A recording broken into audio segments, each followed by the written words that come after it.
In my last video about the Cherokee native fairies called the Nunehi, I mentioned the fairy flag of the Scottish clan MacLeod that is held in the Dunvegan Castle, the ancestral home of the chiefs of the MacLeod clan in Scotland, on the Isle of Skye. I previously mispronounced MacLeod, but now I know how to say it, so thanks for giving me grace. In this video, I will cover the fairy flag to demonstrate that these polytheist practice of honoring fairies has never gone away.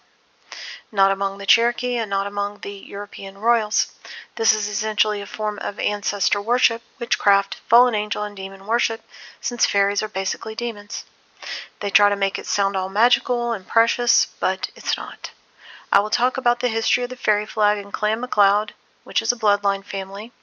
The MacLeods were the clan in the movie The Highlander.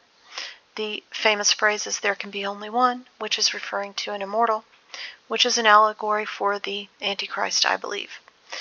To pinpoint what is meant by immortal, I'm going to quote from Gary Wayne's book, The Genesis 6 Conspiracy.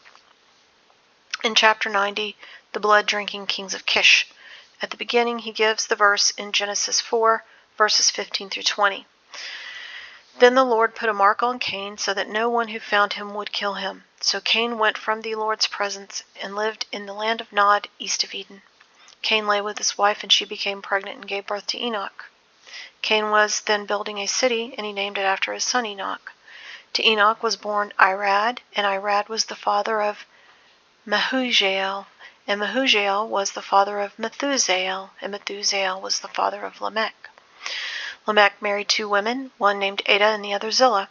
Ada gave birth to Jabal. He was the father of those who live in tents and raise livestock. His brother's name was Jubal, and he was the father of all those who play the flute. Remember that the flute is the instrument associated with the Nunehi Cherokee native fairies. There's also the magic flute play by Freemason Mozart. Zillah also had a son, Tubal-Cain, who forged all kinds of tools out of bronze and iron. Gary writes that the Theosophists elevate Cain as a royal seed and a superior race.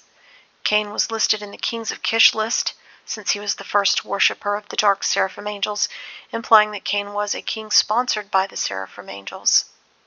His ancestral heritage with serpent and dragon allegories of royalty have survived to this day.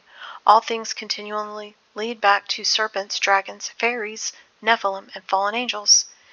Cainite kings drank starfire as a supplement to the royal bloodline, to make them masters of knowledge, increase their stamina, boost their immune system, increase the powers of awareness, perception, intuition, in a process referred to in fairy lore as the quickening. The quickening tradition is kept alive through Hollywood, with the Highlander fictions glorifying a new man that is immortal, such as a fairy or a vampire.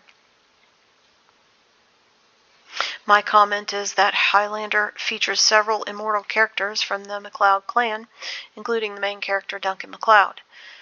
The author of the first Highlander series of books was Gary Kilworth, a British science fiction, fantasy, and historical novelist. He was a former Air Force cryptographer and a graduate of King's College in London. Continuing quoting from Gary Wayne, starfire was a concoction based in blood dating back to Mount Hermon in the belief that it would provide immortality. Adopted after God removed the immortal spirit from all beings of flesh, including Nephilim in Genesis. Traditions of blood, gold, and starfire echo throughout the dragon generations and surface in all kinds of allegorical rituals, literature, and lore. The Grail gold, blood, wine motif is superficial Christian gloss on this much older blood-drinking tradition, the blood cult of the serpent, Celtic, Druidic, and Scythian heritage. And that's the end of quote from his book. So he's right, of course, regarding the allegorical rituals, literature, lore, and media. The example that we're going to look at today is the fairy flag, but other examples are vampire, fairy, and Holy Grail lore, all of which Grimes uses as her iconography, by the way. Now about the fairy flag and the MacLeods. The fairy flag is a yellow flag made of fine silk with red dots and lines, once crosses, said to have originated with a fairy with many magical, mystical properties. This is what it used to look like. Now it's tattered. One of the two tartans of the Clan MacLeod has a yellow background with thin red lines, probably coming from this fairy flag, since everything in their heraldry and their symbolism traces back to their polytheist history. The fairy flag is claimed to have stopped a cattle plague, saved lives, brought luck and bounty to the clan, brought fertility to the clan, multiplied the clan's military forces in battle, won battles for them as additional immortal warriors, which sounds exactly like the Nunehi that I covered in my prior video. The fairy flag was offered by Dame Flora MacLeod to Winston Churchill, the Druid, during World War II to wave on the cliffs of Dover to ward off German invaders, supposedly, but it was never used. A World War II pilot did carry a photograph of it in World War II for luck in battle. So this fairy flag is held in Dunvegan Castle in high esteem, and Dunvegan Castle is the ancestral home of the chiefs of the MacLeod clan in Scotland on the Isle of Skye. Dunvegan is the seat of the MacLeod chief of the Clan MacLeod, built in the 13th century and developed over the centuries. It's the oldest continually inhabited castle in Scotland.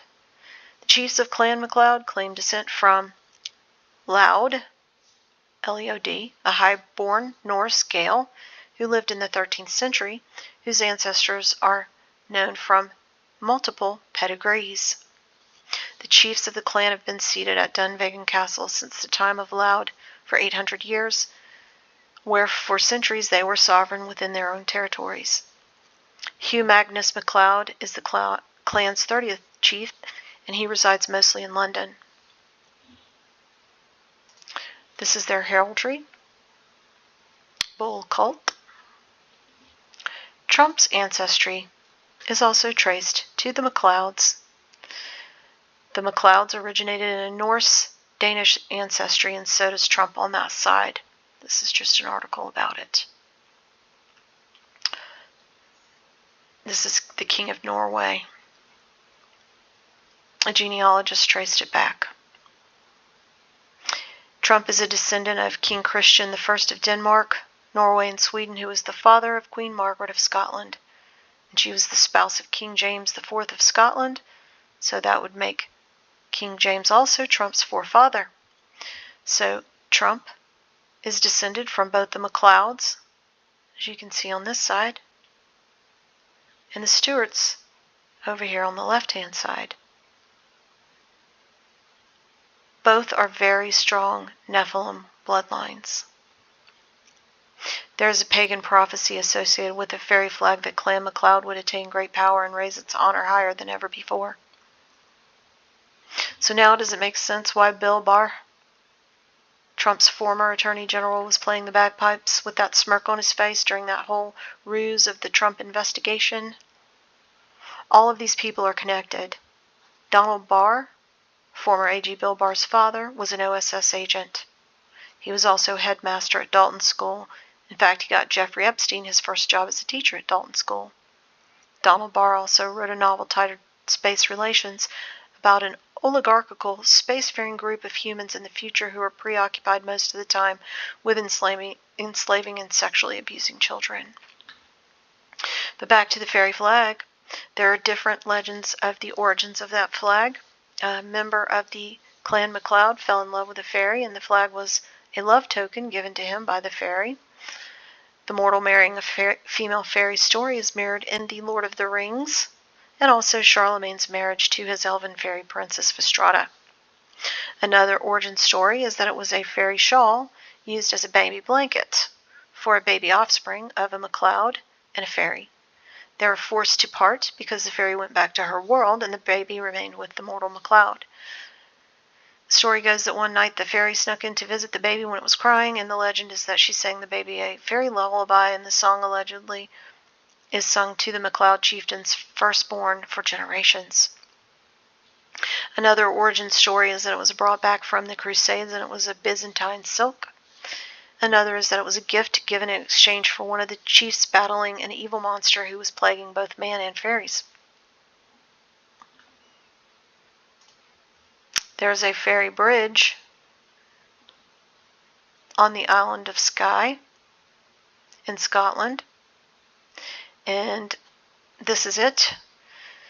And as legend goes, that flag has been unfurled and waved twice already.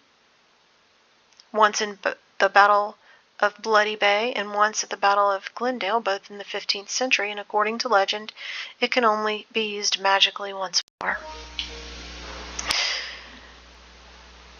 Several members of the MacLeod clan are buried on the island of Iona in Scotland at the Iona Abbey, including the original founder, MacLeod.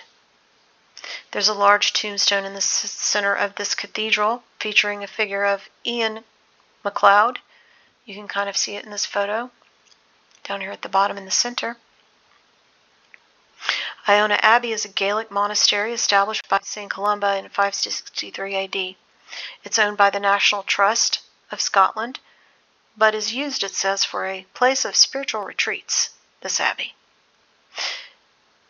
The ancient Gaelic name of this island was Innis non Druinic, which means the Isle of Druidic Hermits. There's another problem with this abbey on Iona. It's mentioned specifically in the secret instructions of the 9th degree of the homunculus of the OTO, which were written in 1914.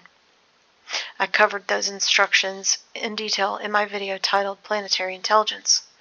But in general, the instructions have to do with the conjuration of planetary spirits when creating the homunculus. A homunculus is an alchemical term for an artificial human being formed using genetic manipulation and witchcraft. At the end of those instructions, it reads, "Now the Father of all prosper ye, my brethren that dare lay hold upon the phallus of the All-One, and call forth its streams to irrigate your fields. And may the spirit of Prometheus hearken, and the spirit of Hercules aid your work. Farewell, therefore, in the name of the secret master, blessings and peace from us, Baphomet." Given from the throne of Ireland, Iona, and all the Britons in the sanctuary of Gnosis this day of Sol, S-O-L. So take a look at this statue in the courtyard of the Abbey, and notice the upside-down bird here at the top, the Titans at the bottom, and the fertility goddess in the middle. Now take a look at the symbol for the OTO. And this is the supposed Holy Abbey where the MacLeod family is buried. The MacLeods who bear and treasure and honor the magical, mystical fairy flag with special powers. Buried at Iona, the Isle of Druidic Hermits. Thanks for listening.